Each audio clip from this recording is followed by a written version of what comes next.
Good evening, and welcome to the Floral Couch. Tonight, we will be reading my version of The Flax Seed by Hans Christian Andersen. Let us begin.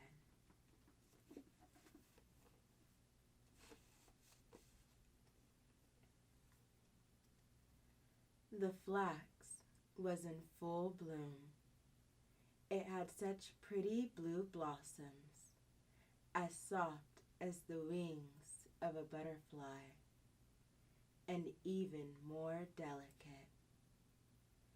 And the sun shone down on the flax, and the rain clouds watered it, and that was as good for it as it is for little children to be bathed and showered in love. It helps them grow, and so it did the flax.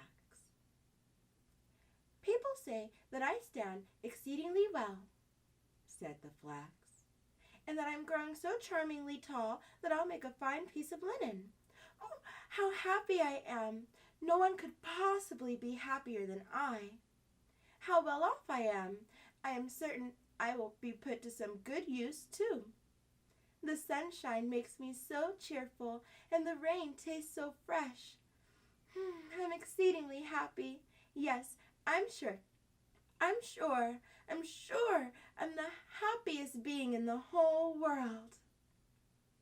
"Oh, yes," jeered the hedge stakes, "but you don't know the world the way we do.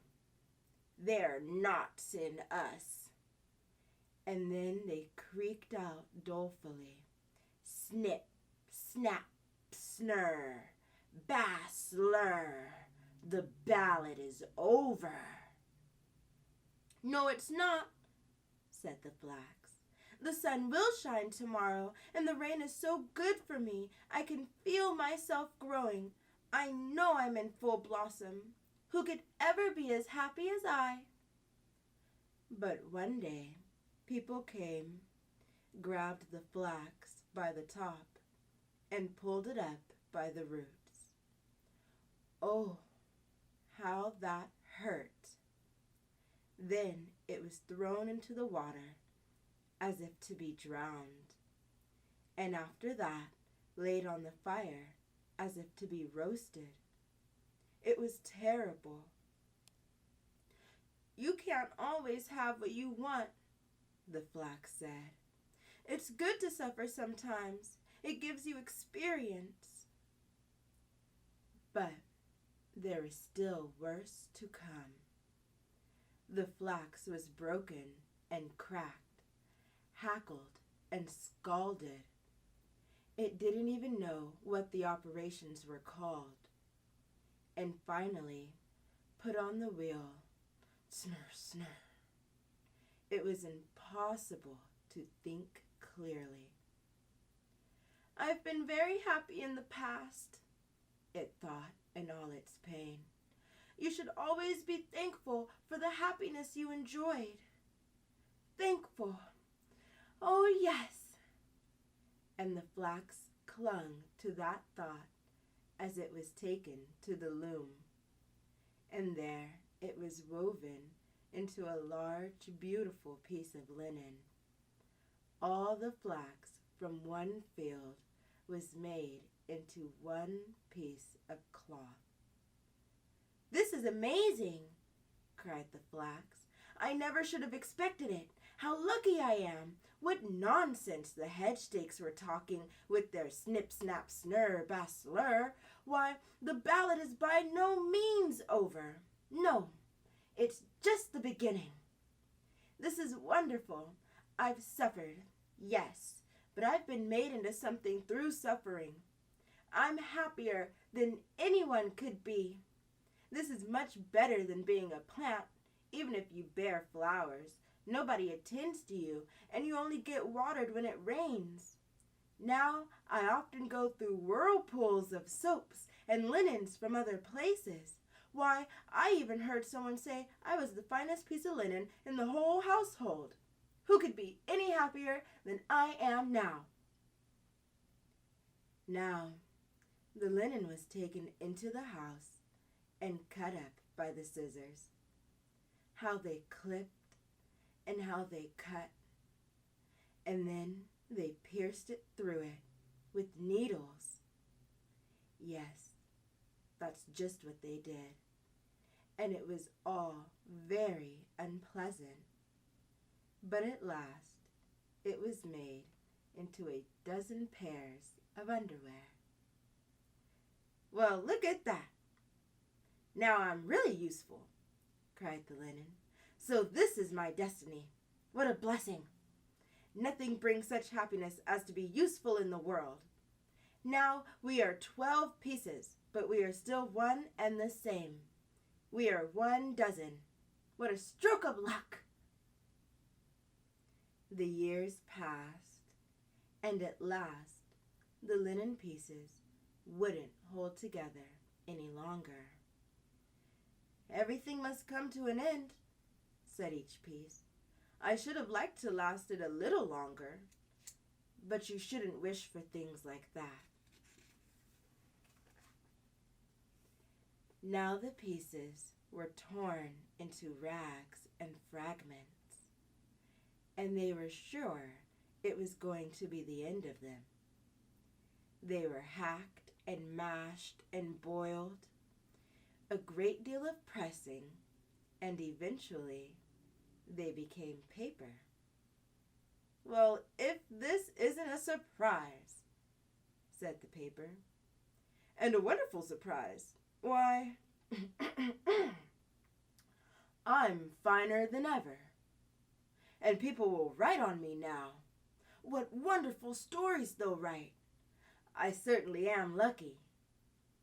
And beautiful stories were written on the paper, and people read them and said they were very fine and would make mankind wiser and better. The words written on that paper would bring great blessings to the world. "This is more than I could ever have dreamed of when I was a tiny blue flower in the field. How could I have expected to spread wisdom and joy to mankind?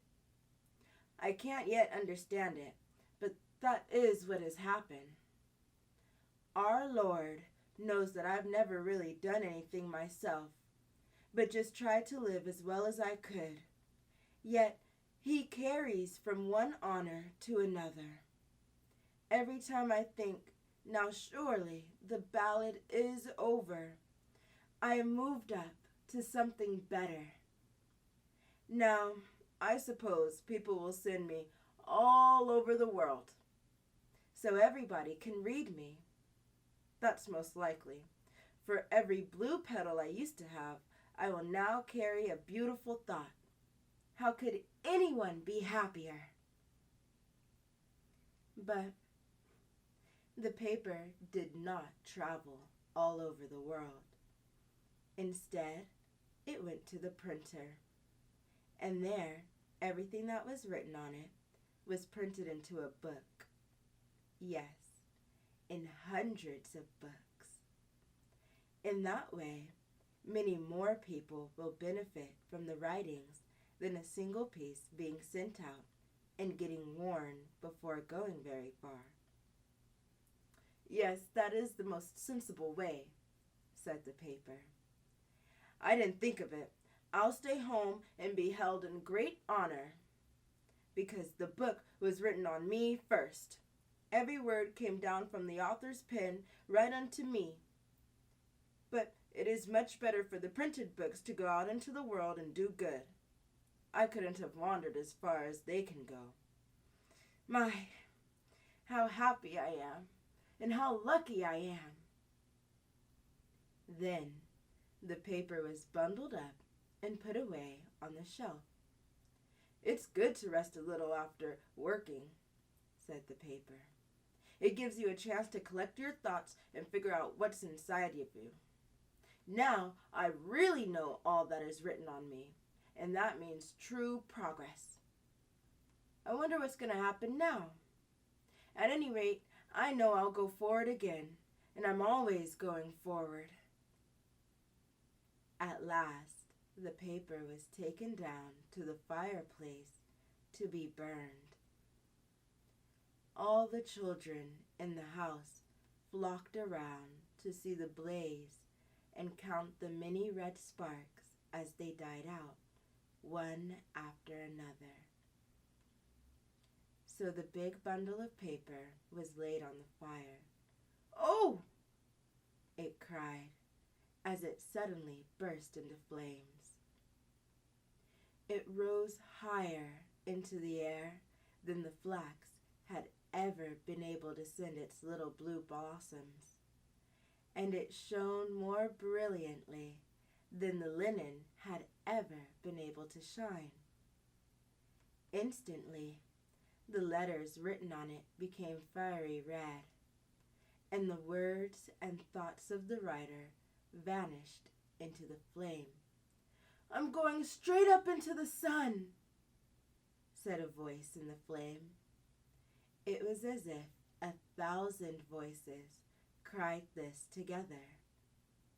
And as the flames burst through the chimney and out at the top, and brighter than the flames, but still invisible to mortal eyes, little tiny beings hovered, just as many as there had been blossoms on the flax long ago. They were lighter even than the flame which gave them birth, and when that flame had died away, and nothing was left of the paper but ashes, they danced over the embers again. Wherever their feet touched, their footprints, the tiny red sparks, could be seen. It was a pleasure to watch, and the children of the house sang over the ashes. Snip, snap, snurr, bustler, the ballad is over. But the tiny invisible beings cried, "The ballad is never over. That is the best of all.